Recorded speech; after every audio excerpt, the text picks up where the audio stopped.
بسم اللہ الرحمن الرحیم اعوذ باللہ من الشیطان الرجیم واعتصموا بحبل اللہ جمیعا ولا تفرقوا۔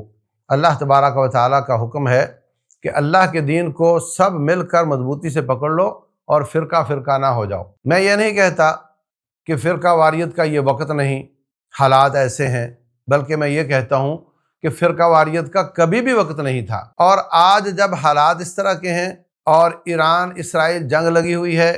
جنگ ہمارے سرحدوں تک پہنچی ہوئی ہے، اور دشمن عرب ممالک کو اور پاکستان کو اصل ٹارگٹ بنا کر کے اس میں گھسیڑنا چاہتا ہے، ایسے حالات میں فرقہ واریت کی بات اور زیادہ نقصان دہ ہو جاتی ہے۔ تو ایسے حالات میں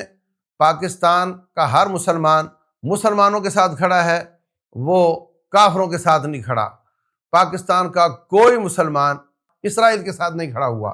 کوئی بھی امریکہ کے ساتھ کھڑا ہوا نہیں ہے، اور ایسے حالات میں مظاہرات کر کے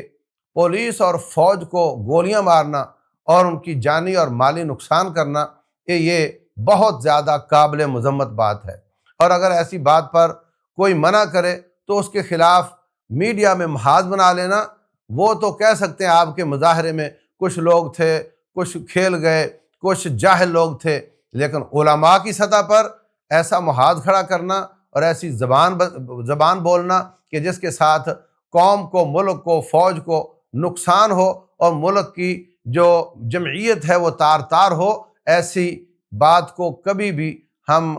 درست نہیں سمجھتے، اس کو قابل مذمت سمجھتے ہیں۔ ابھی جو کچھ ہوا ہے اس پر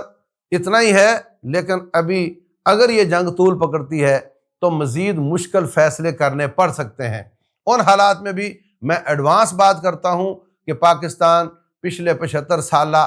تاریخ کی روشنی میں فیصلے کرے گا، وہ آج کے تازہ حالات کی روشنی میں فیصلے نہیں کرے گا، اور ہم اس وقت بھی پاکستان کے ساتھ، فوج کے ساتھ، کندھے کے ساتھ ملا کر کندھا کھڑے ہوں گے، اور اس وقت بھی جو ان فیصلوں کی مذمت یا مخالفت کرے گا یا میڈیا ٹرائل چاہے گا، آج میں ایڈوانس میں اس کی بھی مذمت کرتا ہوں، کیونکہ جنگی حالات میں بالکل غلطی کی کوئی گنجائش نہیں ہے۔ میں دعا کرتا ہوں اللہ تعالیٰ پاکستان اور حرمین کے محافظوں کی مدد فرمائے، اور جو فرقہ واریت کی بات کرتا ہے اس کو ہدایت دے، اور اگر اللہ نے ہدایت نہیں لکھی تو پھر اللہ اس کے ساتھ وہ سلوک کرے جو وہ کیا کرتا ہے۔ اللہ تبارک و تعالیٰ ہم سب کو سمجھ دے، پاکستان کی اور تمام دنیا کے ایران سمیت مسلمانوں کی حفاظت فرمائے، اور رب ذوالجلال والاکرام جتنے بھی ظالم کافر ہیں ان کو نیست و نابود کرے، ان کو ان کے گھروں میں برباد کرے، اور اسلام اور ایمان کا علم بلند کرے۔ اللہ تبارک و تعالیٰ توفیق دے، واللہ اعلم،